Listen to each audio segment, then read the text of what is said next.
Right. So I reckon I heard today that 10,000 hours of something will make you an expert. That's what they say.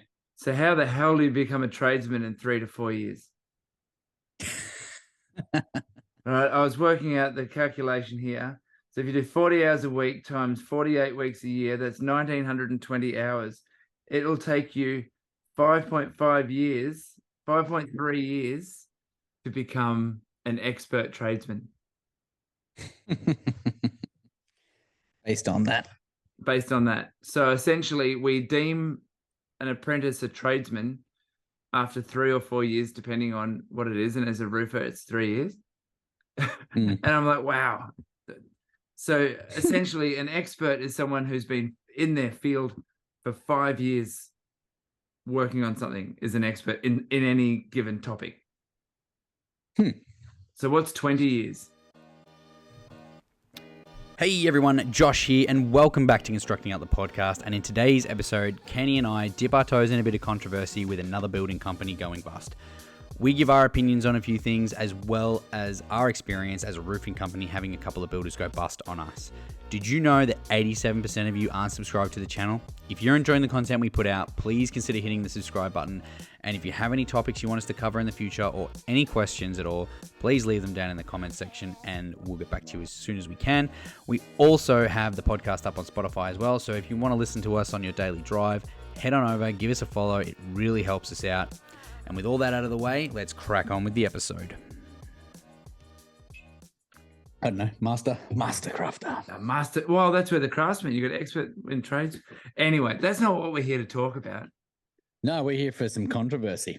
Yeah, well, we haven't really stuck in the controversial sort of zone yet. You try to play it safe, but today I think well, it's controversial, but it's not, I don't think it's that controversial. I think, it's just the whole controversy over everyone, all these builders going bust and sort of why, yeah. Right. Paying bills. Yeah. So why are they going? Because they're not paying the bills. That's why. I was given some advice by my father-in-law, and he said, in business, and I deem him to be a successful businessman. So in business, first thing you do is pay your employees. Second thing you do is pay your bills. Get that sorted, get that right, and you'll have a successful business. That seems pretty fair to me. Yeah. So I think that has a lot to do with some people living in $10 million mansions, driving Aston Martins and Bugattis and what was that? EV Bentley. Exactly right. So people are rolling around in all these fancy cars, yet they're unable to pay their employees, pay their contractors, pay their suppliers, and fall over and go bankrupt. So we've had builders go bankrupt on us, and it hasn't been good. And the major one that did went on a holiday with his family to Hawaii for 2 weeks, and then came back, and everyone's like, "What's going on? Where's our money? Where's our money?" And they went under. So sorry, cheeky bugger. Yeah, well, exactly, and he took us for over $60,000. So, in the end, that's not very nice. And on the receiving end as well, ourselves, we built a house with a builder that went bankrupt like 2 weeks after finishing our house, and we saw the writing on the wall, and we had to push. We had 5 different painting contractors work on our house. Yeah, that's not fun. Right. And to the point where one of them asked, could I get paid? Because the builder hasn't paid me yet for the work that we've done. And we took $500 out of our pocket to give the painter.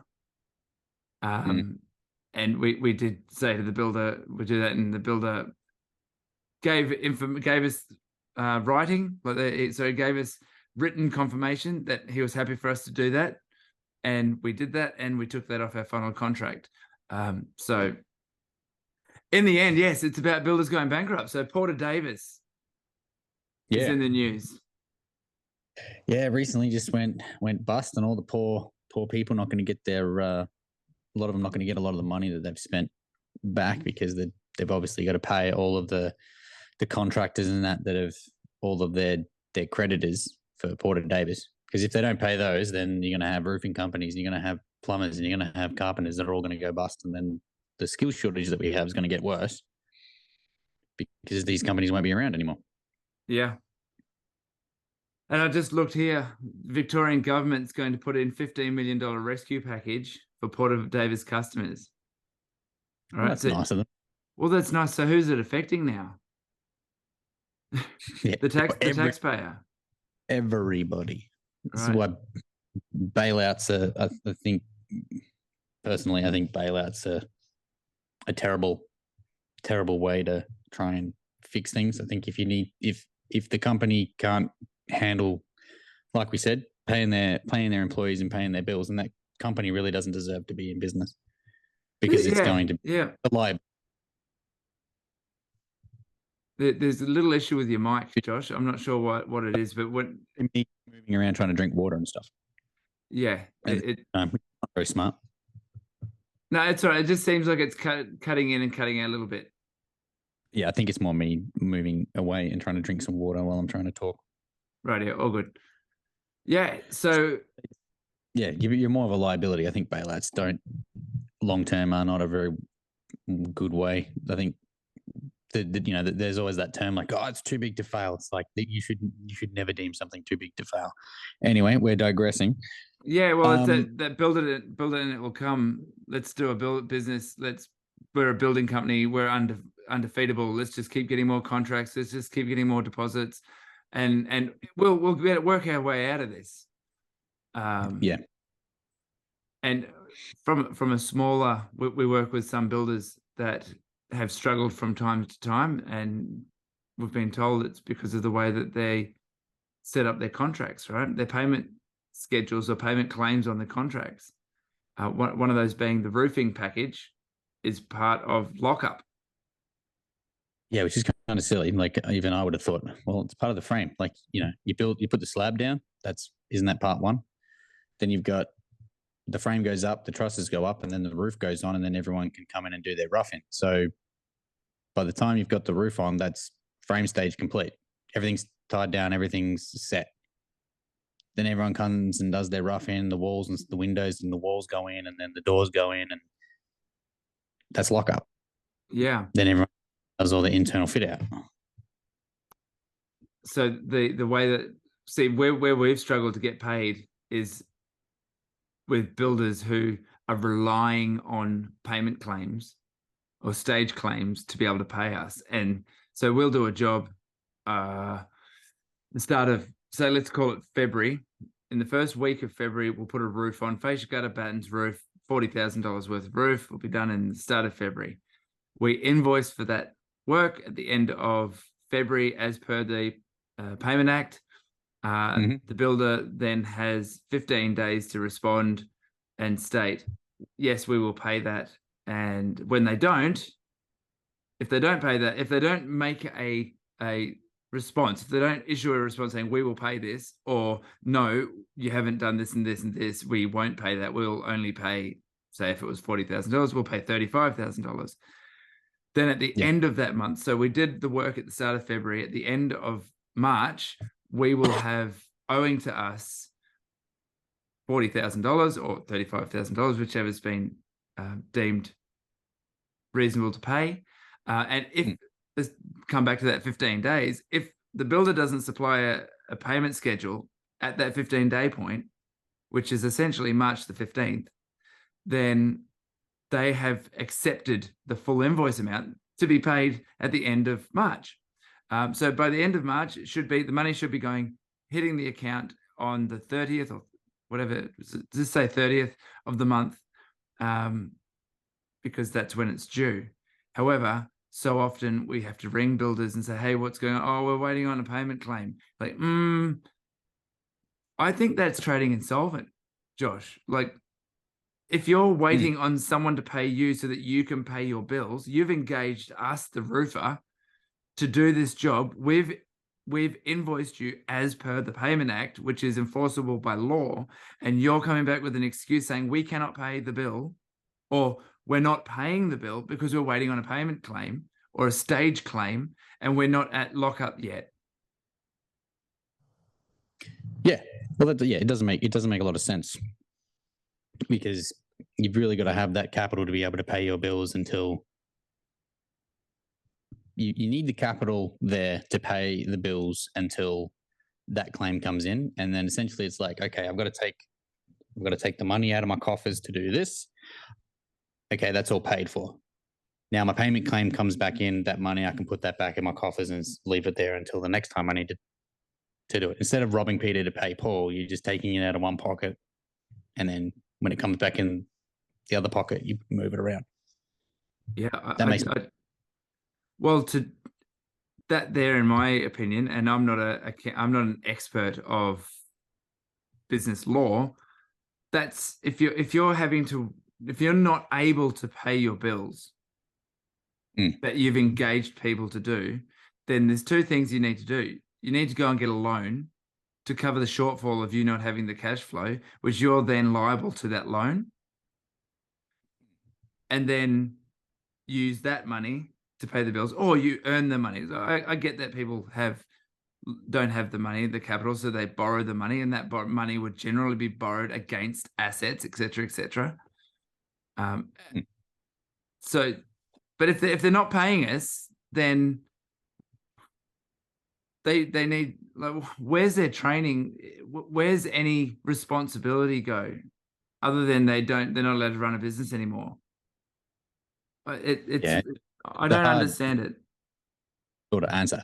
It's like, for example, we split a lot of our business between residential and commercial, because you end up turning over a lot more residential jobs than you obviously do commercial projects.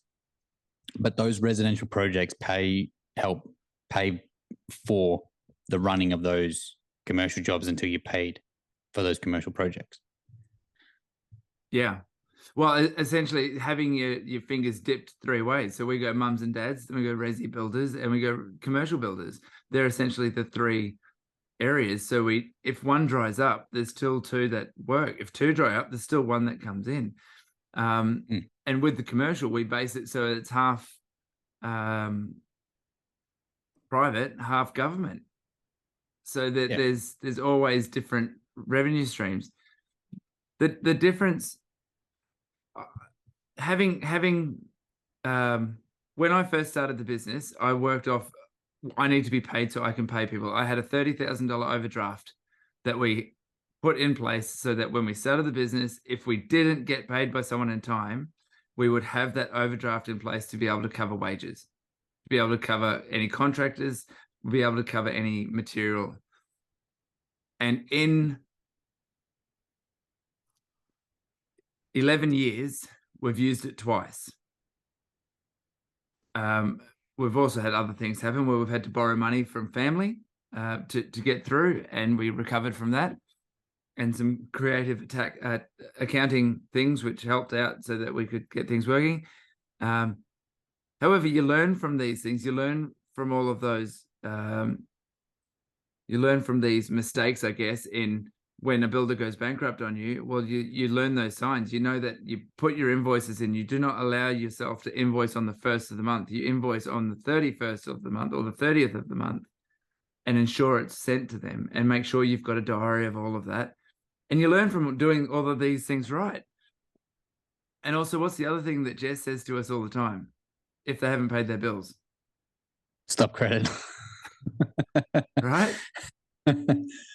So Stratco, Stramit, Lysart, Bradford's, and pay your stop credit, which means you can't buy any more material from that particular supplier, which then puts you in a bit of a bind. And that screws off a lot of people. So if you're a builder, let's use Porter Davis, for example, and Porter Davis is taking all these deposits. They're starting and building all these houses. They're taking their profit at slab stage, which is like payment stage 1, or after deposit. You got deposit, then you have the slab. They're taking that there, which I think is strange in the way that works. Don't you work out? Sorry? Don't you work out profit all the way at the end? Well, yeah, if you're front loading the profit, then you're finishing the job with no profit at the front. So I think the moral thing is you take your profit at the end. Where if you've got a business structure where you take the profit at the start, then it's all about you. It's not about the end customer. Yeah, that's it. But and the other thing is, like, you know, from it should be, you would think that you would have the majority of the costings in the first couple of payments, because that then covers, it's like the cost when I get my slab payment, that covers the cost of paying everyone for the frame stage. Then I get my frame payment, and that's covering lockup, and then lockup's covering everything else. Brilliant. Exactly right. So if you, that makes sense. If that's how it works, then you've actually got the money there. So if frame stage includes, but that's if you've got quantity, what is it, quantity surveyors that do an assessment on what you've done to make sure that what you're claiming, because we come across this very rarely, but someone that states, no, you haven't done that amount of work, so we're only going to pay this much. However, that's, you make claims. I was talking to a builder the other day where he puts in a claim, like majority of his work is, the costs of his work is in the first 50%. This is Steve. First 50% of the job is where 90% of his costs are, and the back end of the job is 10% of his costs. However, if at 50% of the job he puts in a claim for 90%, the client's going to be like, what the hell are you doing? You haven't done 90% of the work yet. So he has to structure it in a certain way so that he has to claim his profit at the very, very end, because if he doesn't, then he's shortfalling. And he also said he has to have the amount of that contract in the bank before he starts that contract. Isn't that why they made these government bank accounts for these particular for government projects, so that there's only the money for that project is in this? So the government's paying $15 million for this particular build. There is a bank account with 15 million in that account to pay for all of that. Yes. Yep. Any job, and they're implementing it slowly over time. It's 1 million jobs over 2 million. Any like commercial job or whatever over 2 million or $3 million needed to have a trust bank account set up with the money to be able to pay the contractors. So why is it that the government has that, like, they implemented for this, but that's not the builders that are going bust? It's the builders doing $400, $500, $600, $700,000 builds that have 1,000 jobs. They're doing 10,000 jobs a year or 1,000 jobs a year. Yeah, that they can go bust, but there's no security behind any of that. So if there was a licensing act of, if there was some form of, like, the QBCC has a licensing thing stating that you need to have X amount of assets to be able to do X amount of work. I think that the bigger the company is, the more that sort of stuff goes out the window. But I don't think it's regulated. Yeah, it's the whole, like I said before, like too big to fail. So it's going to be too big to fail. It's like, yeah, they've got it. Nice voice. Yeah. It's like, I was thinking, like, there was something I was thinking about just a second ago, and it's like gross asset versus net asset. Like, if you were to look at someone and go, that guy's worth $15 million because he has $15 million worth of property. Well, he's not. He doesn't have access to 15 million at the drop of a hat. Something else. There's other processes that are in between for him to actually be able to actually use $15 million. Yeah, he's got liquidatable assets of $15 million. Yeah. However, what's the owings on that? Yeah, someone can claim I'm worth this amount of money. That doesn't make them. There was a guy who was going. I saw an article couple of years ago. Guy like saying like his mortgage is just the amount he doesn't get paid enough. He has like a 6-figure salary and still doesn't. He's like, I still don't get paid enough. Yet the guy's got 8 homes, which he all owes mortgages on. So his whole wage is going towards paying for the mortgages on those 8 homes. And it's still not enough for him to cover the cost. It's like, well, why have you got 8 homes that you're paying mortgages on then, mate? Well, because someone on the internet has said, oh, this is how you get rich, by having a portfolio of houses, and you can get a tax deduction for this, and you can do this and you do this. And that guy you're talking about, I remember you telling me about him. He works all the time, is poor, can't afford anything, but wants to be this rich lifestyle. If he can hold on to those, over time he'll make money, but he'll have to sell them to be able to get some money back in. And look at this interest rate now. Interest rates have gone up. They've smashed. They've gone through the roof. And so someone that had $1 million loan, that was paying, let me take a stab, $1,500 a week in repayments, is now going to be paying $2,000, $2,200, $2,300 a week. Now, let's say that someone that's investing they're not all $1 million houses. Say they're $500,000 houses, and you've got 8 of them. You're covering $6,000 a week in repayments. It's not necessarily that when you're renting those out. No, well, say you got 6,000 in repayments, and you've got the rent coming in at 5,000, right? So he's having to out of pocket $1,000 a week is his out of pocket expense. Then one of those people moves, and his house is not rented for a month. He also has to cover the cost of the insurance. Yeah, that's it. We'll say his total out of pocket's 1,000 or 1,500. Rent, everything goes up, things change, and so you have this person here. Imagine this bloke is now running a building company, and is also building houses, and he's up to his eyeballs in just covering his own debts, and his asset base, which is the QBCC, has deemed, yes, this guy has the assets of $6 million. But so you can build 3-story townhouse developments because you've got the assets.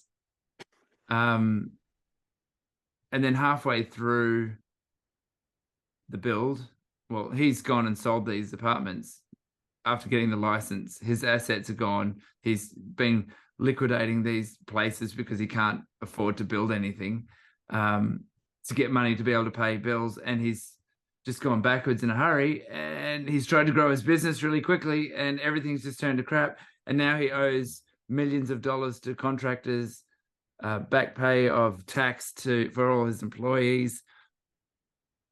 Yeah, it just starts compounding, and then you end up with. Yeah, not everyone was put on this planet to run businesses and to do all of these things. And there almost should be. Cameron came up to me and said to me one day, "Dad, you must have an IQ of a minimum of 116." I said, "Nah, there's no chance, no way. I'm that is batting above my average." He goes, "No," because he read somewhere that to run a successful business, you need an IQ of 116. That's your baseline to run a business. And I'm like, wow. So either I'm one of the anomalies, or I've got an IQ of 116. So yeah, well, it also helps that Jess is like on ball with the money and stuff. So yeah, I think she's the one that's got the IQ of. I think so. But so this is the interesting thing. So when it comes to people running businesses that have a certain value, then why they can hide behind all of these loopholes for tax purposes and for protection and all of these things. There's nothing up front that states, okay, to run a business that has a turnover of more than $500,000, you need to actually, for example, do a diploma of business, right? To be allowed to do that. Otherwise, you'll have tax, you'll have it. I mean, if you do a diploma of business, and not RPL. You can't RPL a diploma of business. If you do a diploma of business that teaches you to how to run a business and manage money and do all of those things, and that can be hex dated, that's fine, that's cool. And you can then show that you have the capabilities to run a business, you've done a competency in running a business, then there you go. You've now showed that you can be liable for your stupid decisions, which have gone forward, leading you to send thousands and thousands of people to not have a home that they've half paid, and now they're having to pay rent in a house that they're still living in and pay mortgage repayments on a half-built house. But this bloke over here that didn't do a diploma, bachelor, whatever of business, who isn't deemed liable, Josh, I just thought of this now. Why don't they do a course that anyone that earns that wants to have a business that runs over X amount of dollars has to do a diploma of business that deems you liable? If you're running in a boom, you're getting up in a boom, dude, a elevated platform, you've got to go do a course that deems you competent. Yet correct. I can go and run a $20 million business with nothing. Yeah. Well, I think this is probably why the diploma of building and construction now has a unit which is called Manage Building and Construction Business Finances. Like it's a literal unit required of the 20 core subjects for that, which is a requirement for you to be able to get a building license. Yeah. So that's a building license. What about just running a business in general? Oh, yeah, this is true. So that makes sense. But if you're not allowed to get a builder's license and you're not allowed to have a certain turnover once you get a turnover over a certain amount, or you're going to employ more than 10 employees, or when you get to a point where you're going to have a massive impact on so many levels, there should be something that states you need to be held accountable for this. Just like having a nominee supervisor in a company to state that you're a builder's license. Yeah, I could banter on about that. I'd welcome anyone to comment on that statement there, because I think that would solve a hell of a lot of problems if someone has to be liable. Yeah, it's personal responsibility, right? I go on a lot.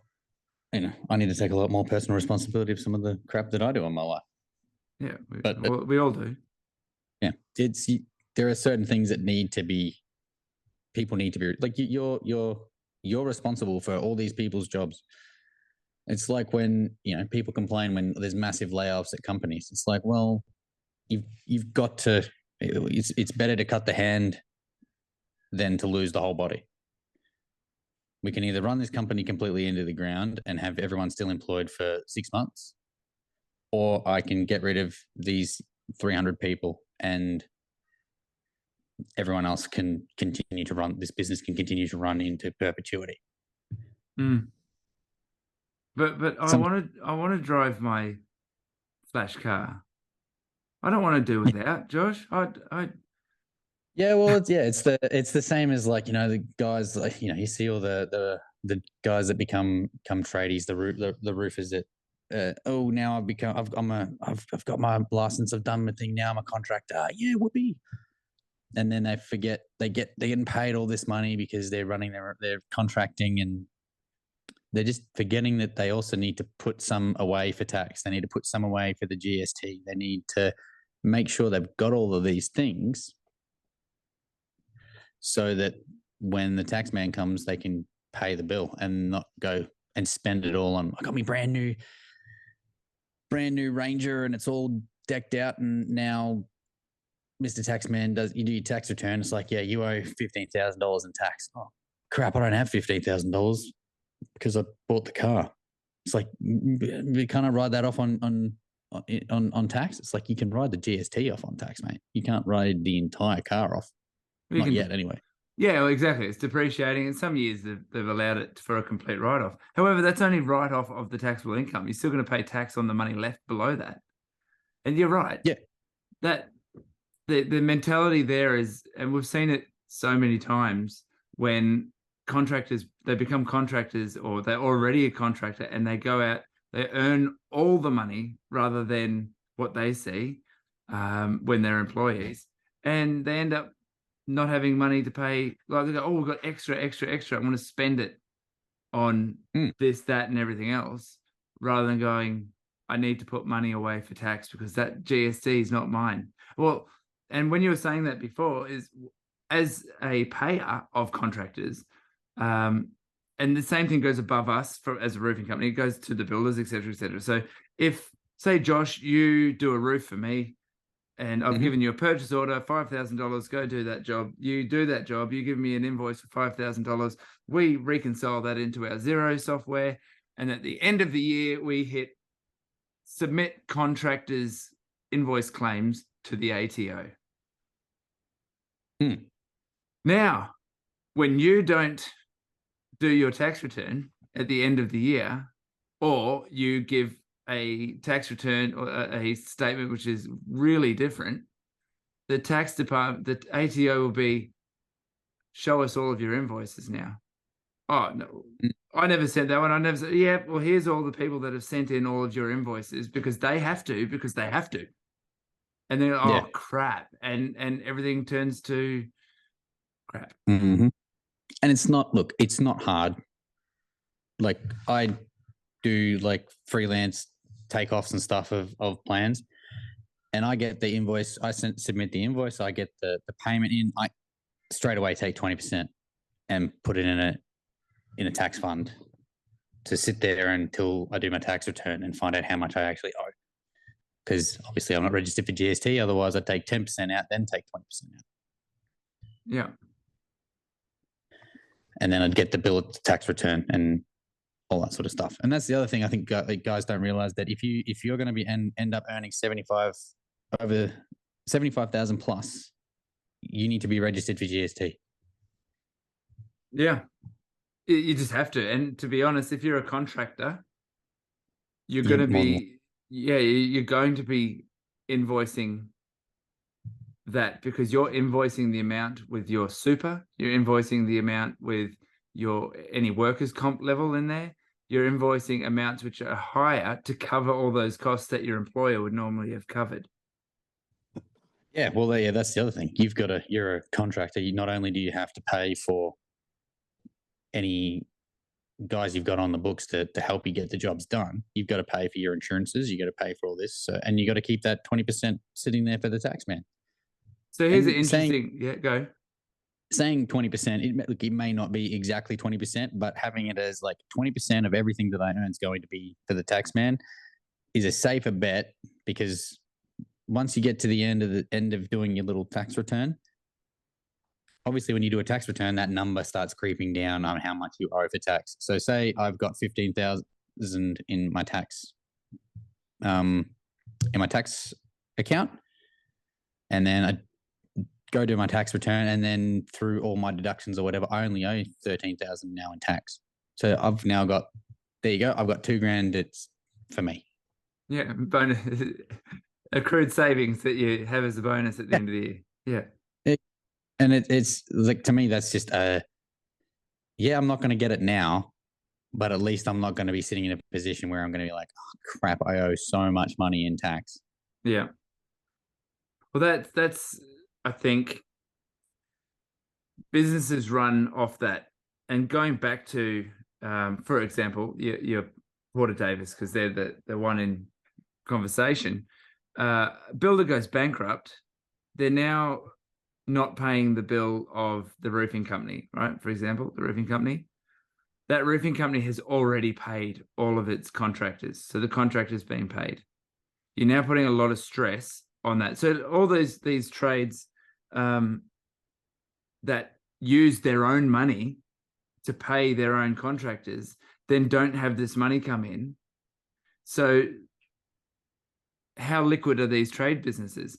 Do they, like, for example, Porter Davis, there would have been roofing companies out there, or I'm using roofing because that's what we do. There would have been roofing companies working for Porter Davis that Porter Davis would be 80% of their business. Yeah. And so now they're only getting income from 20% of their business. And so now they have to refit. So they'll go and not be able to pay their tax dollars, because potentially, depending on how liquid they are, if they've done go from your example of putting the 20% tax away, if they'd been doing that and they go, all right, well, we can use that money to pay our employees, like we said earlier, to pay our employees and our contractors, and then put that money back when we get paid, and then we've got our tax money. Now, if businesses have been doing that, now there'll be companies out there that have been hit by not just one builder going bankrupt, but 2, 3, 4. And if anyone's out there, that comment on here if you know of any of those stories, because that would be horrific. Yeah, it's not. I wouldn't wish it on anyone. So it's it's just hard across the board. So I think something needs to be like a revolution, but some real change needs to happen in the industry. Education in regards to running a business, not just clicking in a form, filling out a form online, applying for an ABN. There needs to be more. It can't be as simple. There's something that needs to happen, and I think you might be right. Like, if you've got X amount of employees, you need to, in order to have a business with X amount of employees, you need to have done this course. Yeah. How many times I've heard, Josh, like for example, the QBCC, how come they don't do as many inspections? And I keep hearing because they're understaffed and they don't actually have the ability to inspect. I've heard it so many times on multiple different. I was just using the QBCC for example. So here's where I find that part really frustrating. And I'm reading on here. Porter Davis is Victoria unveils $15 million rescue package for Porter Davis customers. If they put that $15 million into regulating builders to make sure that they weren't going to go bust, then all the people that were affected by that haven't been, because 15 million ain't covering anything. What is their, is it, do you know what their dollars was? Do you know how much they owe at all? That was more than 15 million. It was like 30. Porter Davis. 20 to 30 million, I think, somewhere in that vicinity. It's more than what the government's putting up to bail them out. But we're going to lose this in a second. Yeah, 33 million. Anyway, that's it, Josh. Hey, that's it's a hard topic to sort of, but I think it needs to kind of, we giving our opinion on this topic. It's not like it's gospel or anything. It's just how we think that we can improve and help us, so we are all going to survive all of this. Yeah, no one wants to get bust. All right, Josh, I loved it. This is a good chat. We should do these. If anyone out there has any ideas, like to have conversations like this, let us know. Jump in the comments and like and subscribe, hey, because we enjoyed this. This has been fun. This is more like our normal sort of chat, isn't it? Yeah, that's it. All right, dude. Later.